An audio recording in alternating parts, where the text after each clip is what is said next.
ओम अथ चतुर्थोऽध्यायः। ओम ऐं ह्रीं क्लीं चामुण्डायै विच्चे। ऋषिर्वाच ओम कश्यपस्य धनुर्नाम भार्यासीद्विजसत्तमा।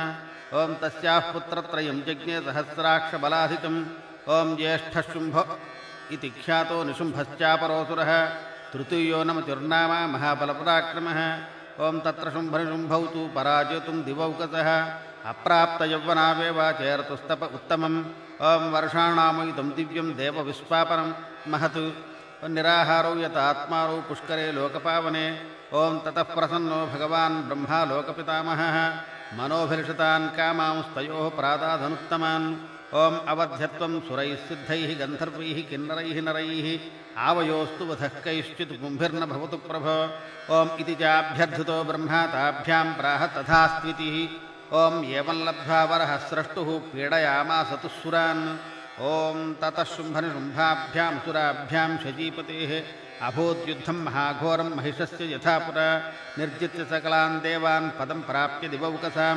त्रैलोक्यं यज्ञभागाश्च हृता मदबलाश्रयात्।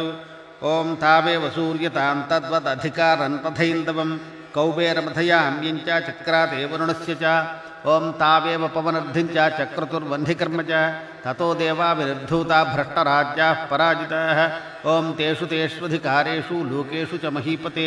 स्वानेव प्रथितान् दैत्यान् तत्र तत्र न्ययोजयतु। ओम हृताधिकारास्त्रिदशाः ताभ्यां सर्वे निराकृताः। महासुराभ्यां तान् देवीं संस्मरन्त्य पराजिताम्। ओम तयास्माकं वरो दत्तो यथा पत्सु स्मृताखिलाः। भवतां नाशयिष्यामि तत्क्षणात् परमापतः। ओम इति कृत्वा मतिं देवा हिमवन्तं नगेश्वरं जग्मुस्तत्र ततो देवीं विष्णुमायां प्रतुष्टुवुः। ओम देवावूजुः ओम नमो देव्यै। ओम महादेव्यै। ओम शिवायै सततं नमः। ओम प्रकृत्यै नमः।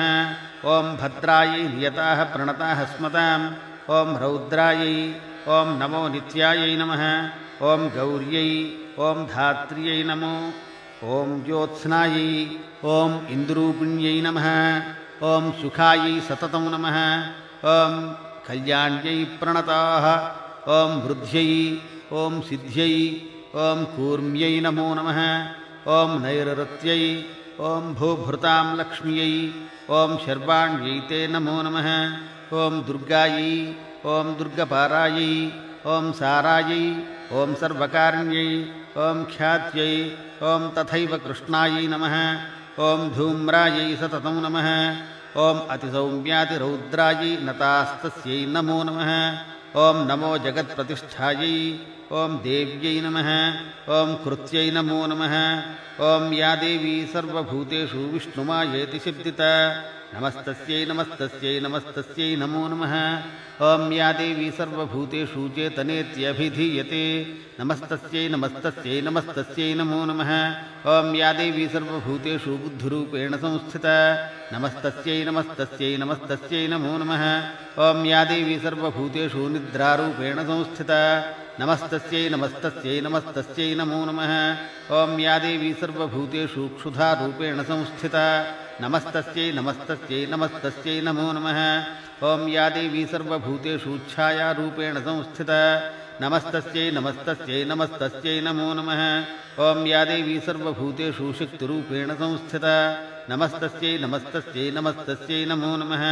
ओम या देवी सर्वभूतेषु तृष्णारूपेण संस्थिता। नमस्तस्यै नमस्तस्यै नमस्तस्यै नमो नमः। ओम या देवी सर्वभूतेषु क्षान्तिरूपेण संस्थिता। नमस्तस्यै नमस्तस्यै नमस्तस्यै नमो नमः। ओम या देवी सर्वभूतेषु जातरूपेण संस्थिता।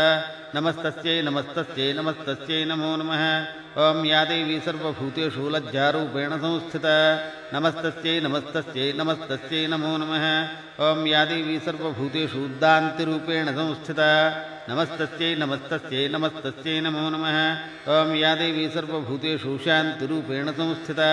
नमस्तस्यै नमस्तस्यै नमस्तस्यै नमो नमः। ओम या देवी सर्वभूतेषु श्रद्धारूपेण संस्थिता। नमस्तस्यै नमस्तस्यै नमस्तस्यै नमो नमः।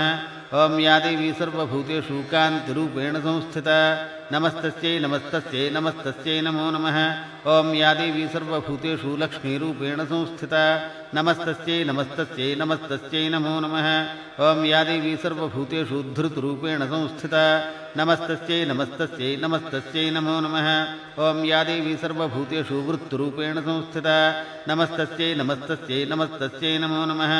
ॐ या देवी सर्वभूतेषु स्मृतिरूपेण संस्थिता नमस्तस्यै नमस्तस्यै नमस्तस्यै नमो नमः। ॐ या देवी सर्वभूतेषु दयारूपेण संस्थिता नमस्तस्यै नमस्तस्यै नमस्तस्यै नमो नमः। ॐ या देवी सर्वभूतेषु तुष्टुरूपेण संस्थिता नमस्तस्यै नमस्तस्यै नमस्तस्यै नमो नमः।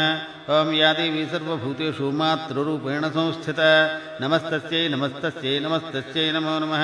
ॐ या देवी सर्वभूतेषु भ्रान्तिरूपेण संस्थिता नमस्तस्यै नमस्तस्यै नमस्तस्यै नमो नमः। ॐ इन्द्रियाणामधिष्ठात्री भूतानामखिलेषु च भूतेषु सततं तस्यै व्याप्त्यै देव्यै नमो नमः। ॐ चित्रूपेण या कृत्स्नमेतद्व्याप्य स्थिता जगतु नमस्तस्यै नमस्तस्यै नमस्तस्यै नमो नमः। ॐ स्तुतासुरैः पूर्वमभीष्टसंश्रयात् तथा सुरेन्द्रेण दिनेषु सेविता करोतु शानः शुभहेतुरीश्वरी शुभानि भद्राण्यभिहन्तु चापतः। ॐ या साम्प्रतं चोद्धतदैत्यतापितैः अस्माभिरीशा च सुरैर्नमस्यते या च स्मृता तत्क्षणमेव हन्तिनः सर्वापदो भक्तिविनम्रमूर्तिभिः करोतु सा नः शुभहेतुरीश्वरी शुभानि भद्राण्यभिहन्तु चापतः। ऋषिरुवाच ॐ एवं स्तवादियुक्तानां देवानां तत्र पार्वती स्नातुमभ्याययौतो ये जाह्नव्या नृपनन्दन। ॐ शैलराजसुता पूर्वं ब्रह्मणः सृष्टिकौशलं प्रिया च या महेशस्य सर्वलोकहितैषिणी। ॐ काळीत्युक्ता जगद्धात्री नर्मतः शम्भुना सती लेभे गौरं वपुर्दिव्यं तत्त्वा च परमं तपः। ॐ कृष्णवर्णाच्छरीरात्तु शिवानाम्ना च कौशिकी अतीव सुन्दरी रामा कृष्णवर्णा विनिर्गता। ॐ सोवासचाम्बिकाभ्यासे सेवमाना सुतेवताम्। ॐ सा ब्रवीत्तान् सुरान् सुभ्रूः भवद्भिः स्तूयतेऽत्र का शरीरकोशतश्चास्यात् समुद्भूता ब्रवीच्छुव। ॐ स्तोत्रं ममैतत्क्रियते शुम्भदैत्यनिराकृतैः देवैः समस्तैः समरे निशुम्भेन पराजितैः। ॐ शुम्भादीनसुरान् हत्वा प्रीतिं दास्यामि वज्रिणे इत्याकर्ण्यगिरं गौरी तामाह सुभगान् ततः। ॐ दक्षिणं ह्यमवच्छृङ्गं गत्वा त्वं भारतान्तिके देवकार्यं विधायाशु पश्चादेहि ममान्तिकम्।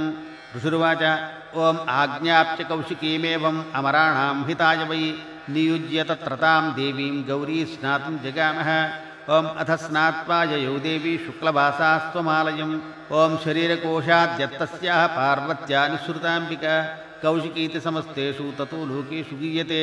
ॐ तस्यां विनिर्गतायां तु कृष्णाभूत् सापि पार्वती कालिकेति समाख्याता हिमाचलकृताश्रया। ॐ ततोऽम्बिकां परं रूपं बिभ्राणां सुमनोहरं ददर्श चण्डो मुण्डश्चाभृत्यौ शुम्भनिशुम्भयोः। ॐ ताभ्यां शुम्भाय चाख्याता सातीव सुमनोहर काप्यास्ते स्त्रीमहाराजा भासयन्ती हिमाचलम्।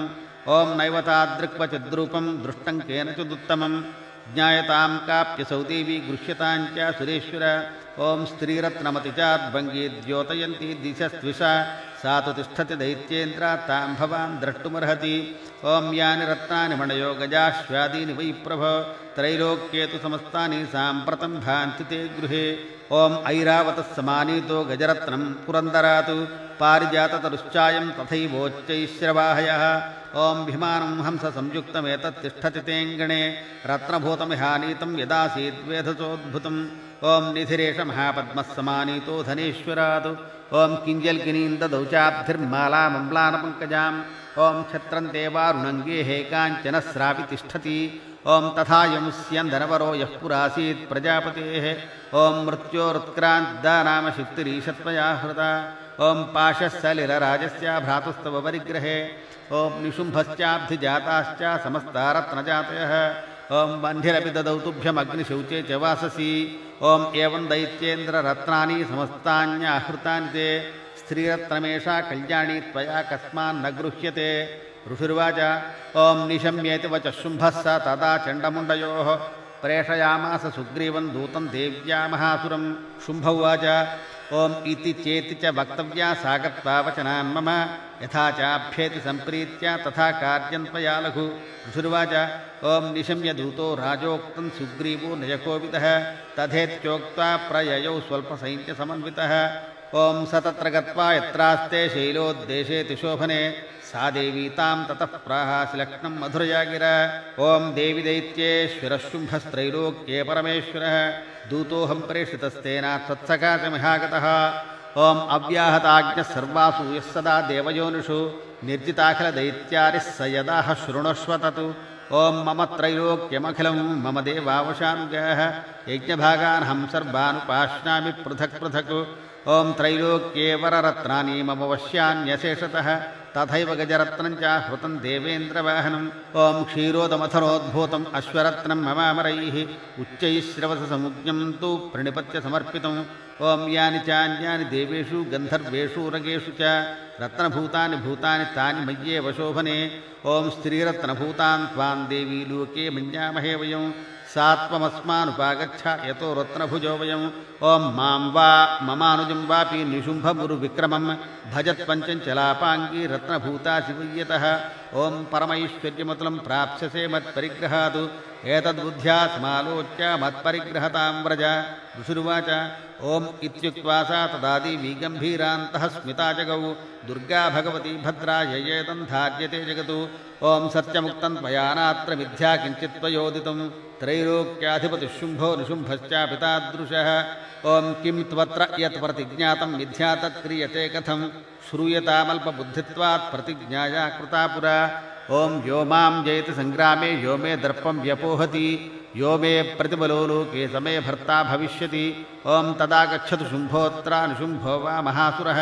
मां जित्वा किञ्चिरेणात्र पाणिं गृह्णातु मे लघुः दूतोवाच ओम अवलिप्तासि मैवं त्वं द्वे विब्रूहि ममाग्रतः त्रैलोक्ये कः पुमांस्तिष्ठेदग्रे शुम्भनिशुम्भयोः ओमन्येषामपि दैत्यानां सर्वे देवा न वैयुधि तिष्ठन्ति सम्मुखे देवी किं पुनः स्त्री त्वमेकिका ओम इन्द्राद्याश्च कलादेवास्तस्थुर्येषां न संयुगे शुम्भादीनां कथं तेषां स्त्रीप्रयास्यसि सम्मुखम् ओम सात्वं गच्छ मयैवोक्ता पार्श्वं शुम्भनिशुम्भयोः केशाकर्षणनिर्धूतगौरवामागमिष्यसि देव्युवाच ओम एवमेतद्बली शुम्भो निशुम्भश्चातिवीर्यवान् किं करोमि प्रतिज्ञा मे यदनालोचिता पुरा ओम सत्वं गच्छमयोक्तन्ते एते तत्सर्वमादृतः तदा चक्ष्वासुरेन्द्राय स च युक्तं करोतु ततु इति श्रीमार्कण्डेयमहापुराणान्तर्गत सावर्णिकमन्वन्तरकथान्तर्गत देवी माहात्म्यान्तर्गतः शक्रादिकृतदेवी विभूतियोगस्तोत्रं देवी सुग्रीवसंवादो नाम मूलश्लोकमन्त्रविभागे नवशतीमन्त्रमालायां तुरीयोऽध्यायः समाप्तः। श्रीपरमेश्वरार्पणमस्तु।